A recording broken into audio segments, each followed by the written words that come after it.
as we live out our days, we grow in knowledge.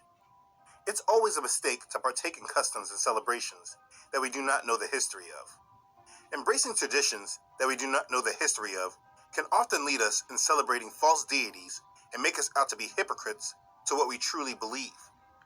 Knowledge is power, and regardless of what you choose to do, whether you decide to take part in certain customs and traditions is your choice. My purpose in these subjects is to fill the gap where our education system seems to drop the ball. I will give you the background history of traditions that many of us blindly accept without really understanding. One of these traditions is Valentine's Day. For most people today, Valentine's Day is just regarded as a secular, commercial day of love.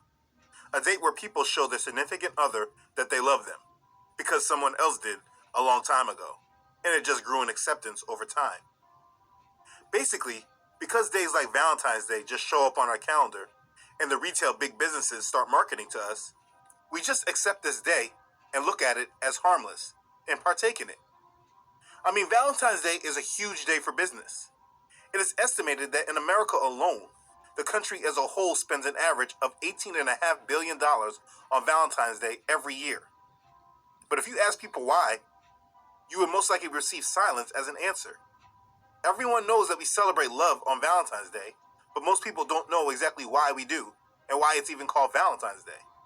So I think that's something that we should correct. Let's examine it. Let's begin. So where did Valentine's Day come from?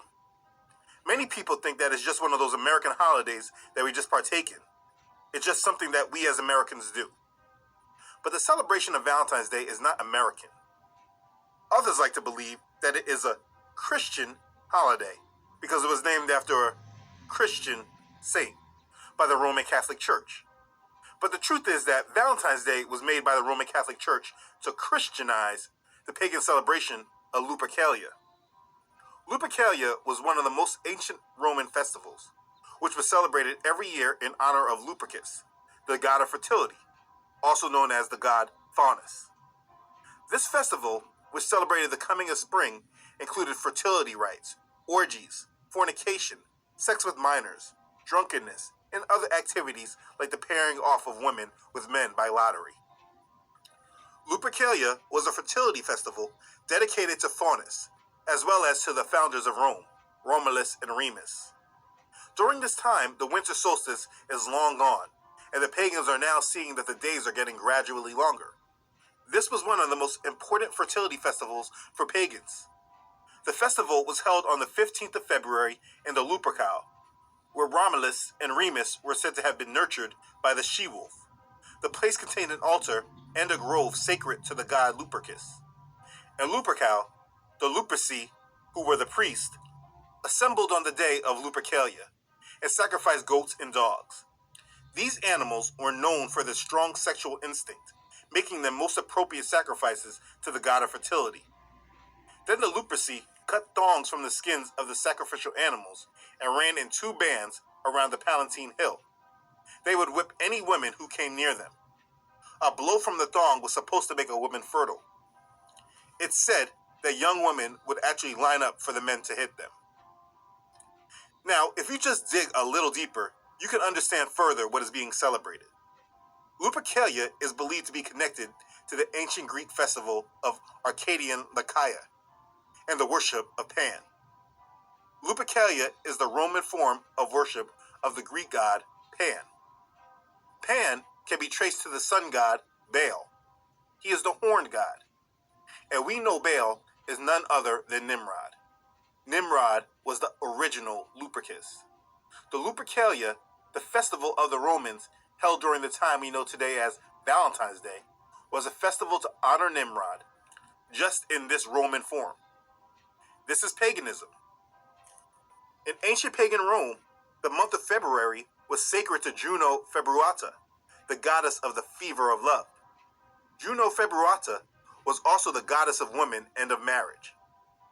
February 14th was her festival day. A box was provided from which single men could draw a billet, a small piece of paper on which a woman's name was written. The couple would then form a temporary liaison for the erotic games to follow. Sometimes they would remain partners for the following 12 months. Marriage sometimes resulted from this practice. So these days were used to celebrate fertility in ancient pagan Rome. It was a pagan festival day that goes back to the honoring of Nimrod. This was what happened during this time in ancient history. So where did the name Valentine's Day come from? Valentine's Day is said to be named after a few Christian martyrs who the Roman Catholic Church named saints. According to one story, Roman Emperor Claudius II imposed a ban on marriages because too many young men were dodging the draft by getting married. At that time, only single men had to enter the army. There was a Roman physician and priest who had converted to Christianity when it was a persecuted religion. His name was Valentinus of Terni, and according to some of the stories, he used to marry Christian couples in secret. It was said he wore a ring with a cupid on it, which is used as a symbol of love. We'll cover that soon. The ring helped soldiers recognize him. When he was exposed, he was imprisoned, tortured, and beheaded. Later, he became a martyr and the patron saint of true love in marriages. While awaiting execution, he was visited by young lovers with notes about how much better love is than war. Some think of these love letters as the first Valentines. Valentinus' execution occurred on February 14th in the year 269. Christianity, and the Roman Empire fell, and the Holy Roman Empire began. The Roman Catholic Church made changes. The church was opposed to this display of open eroticism and sensuality that occurred during Lupercalia. In the 5th century, Pope Gelasius declared February 14th a holy day in honor of Valentinus, instead of the pagan god Lupercus. As with most non-biblical customs found in the church today, Lupercalia was simply given a Christian-sounding name and adopted into the Universal Catholic Church. They adopted some of the pagan celebrations during Lupercalia to reflect Christian beliefs. For example, as part of the Juno Feberata ritual, instead of pulling girls' names from boxes, both boys and girls chose the names of martyred saints from a box. They were expected to emulate the life of the saint whose name they had drawn. And this is where we get Valentine's Day from. It was a rebranding of a pagan festival worshiping fertility. They did this to make it easy on the pagan converts who were coming into their new popular Christianity. These pagans were unwilling to give up their satanic pagan rituals. So instead of putting a halt to the growing paganism of the church, the Romans took the approach of blend and incorporate. But changing the name of a pagan ritual, during the Middle Ages, it began to be incorporated with love. And that's where much of what we know of it today comes from. But let's look at some of the symbols that are used today with Valentine's Day. The red rose. You think this flower was just chosen because it is beautiful? Not at all. Venus was the Roman goddess of beauty, love, fertility, and sexual immorality, such as prostitution. She was the Roman equivalent to the Greek goddess Aphrodite. Venus is the mother of Cupid. Her favorite flower was the red rose, which then associated the red rose with love. Because Valentine's Day became associated with love, in honor of the pagan goddess Venus, or Aphrodite, the goddess of love, red roses became synonymous with Valentine's Day. Just remember, if you look up most customs of today, you will often find a pagan god in connection with it. Does this mean it's pagan to love a red rose? Obviously not, but you should know why it is connected with Valentine's Day. Buying red roses for your loved one does not make you a pagan. I want to make that clear. Cupid. Most people don't know this because he's often portrayed as a little baby boy. But Cupid is a pagan god. Like I said earlier, his mother was the goddess Venus. He is a counterpart of the Greek god Eros. According to the myth, Cupid was the son of Mercury and Venus. Mercury being the winged messenger of the gods, and Venus, the goddess of love and beauty. Cupid often appeared as a winged infant carrying a bow and a quiver of arrows. Legend has it that Cupid shoots magical gold-tipped arrows at both gods and humans. By piercing their heart with an arrow, he causes individuals to fall deeply in love. This is why you always see a heart with an arrow. It's a representation of the pagan god Cupid. He is portrayed today as a little cute, chubby cherub with a bow and arrow, ready to shoot people and infect them with pangs of love. But he is an ancient pagan god. He is not just a little cute baby with an arrow. When you reference anything with him, you are participating in pagan beliefs. This is why he is associated with Valentine's Day, because it is a pagan holiday. Now, just the lustful nature of Valentine's Day as a whole is according to the pagan ritual of fertility. This is the time where people would gather their lovers for the year. This is not a day to get caught up in. Everything surrounding this day is pagan. It was then rebranded as a Christian holiday, and today it is looked at as secular, but it is not so. Anytime you have holidays that are connected with pagan gods, if you're a believer in Yahshua, you must completely abstain from them. Today, it is marketed as a day of love, but it is completely, again, a pagan holiday.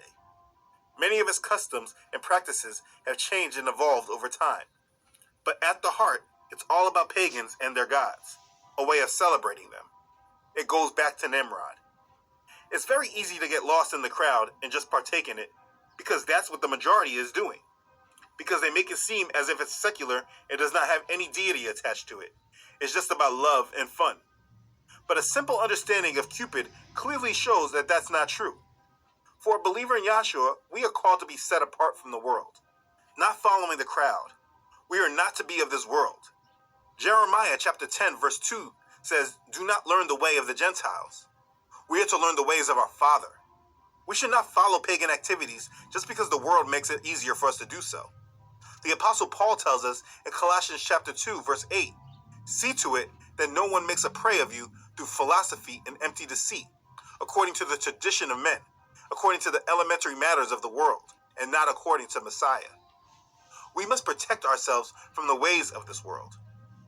Valentine's Day is not a major day, but it still is a pagan holiday. It's easy to overlook. Listen, if you want to set aside a day to tell your husband or wife that you love them, pick another day and time to do this. You do not need to celebrate with the world. If the world tells you that February 14th is the day you are required to show your wife or your husband how you love them, make sure you don't. Remember, you are not of this world. It is a pagan holiday, and as we are all trying to strengthen our relationship with the Father, when we remove our association with these practices, we will see our relationships grow. I made this video to